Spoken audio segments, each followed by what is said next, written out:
علی، وہ بھی علی ہے یہ بھی علی ہے، دونوں علی ہیں، فرق اتنا ہے ایک عبد ہے ایک معبود ہے۔ بیچنے والا علی، خریدنے والا علی، بکنے والا علی، اور جس کے بدلے میں بک رہا ہے وہ ہے مرضی علی۔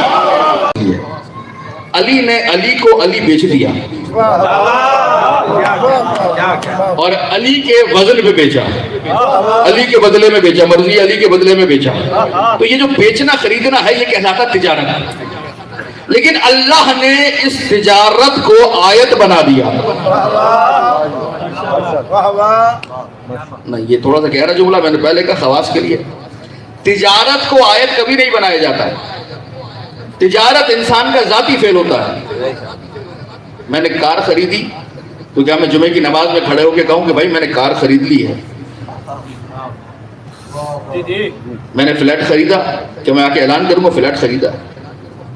آپ نے بنگلہ خریدا اعلان کریں گے بھائی میں نے بنگلہ خریدا؟ اشتہار لگائیں گے ٹی وی پہ ایڈ چلائیں گے؟ کیوں جب خریدا ہے تو اشتہار لگائیے، پینا فلیکس سب آ کے لگا دیجیے روڈ پہ، ہر آنے جانے والا دیکھے گا کہ یہ خرید لیا ہے۔ کیا کہ یہ کام ہمارا تھوڑی، یہ میرا ذاتی فعل ہے، میں دوسروں کو کیوں بتاؤں کیا خریدا ہے؟ پوری توجہ، اصول یہی ہے دنیا کا، ہر صاحب عقل یہی کرتا ہے کہ اگر تجارت کرتا ہے تو دنیا کو اعلان نہیں کرتا پھرتا کہ میں نے یہ تجارت کر لی ہے، میں نے یہ خرید لیا ہے، میں نے وہ بیچ دیا ہے۔ بس خرید و فروخت بیچنے والے اور خریدنے والے کے درمیان ہوتی ہے یا اس کے چند جاننے والوں کے پاس ہوتی ہے، دیگر لوگوں کا اس سے تعلق نہیں ہوتا۔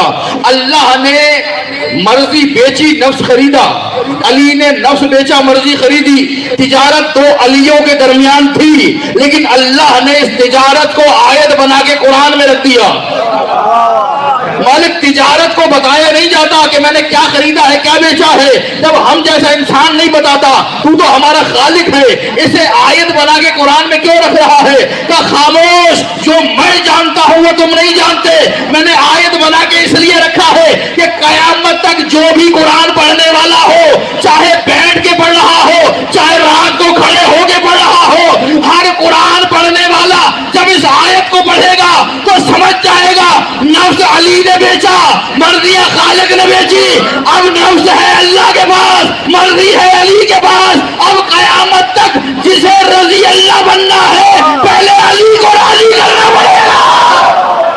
شریف تم علی پیر طریق تم علی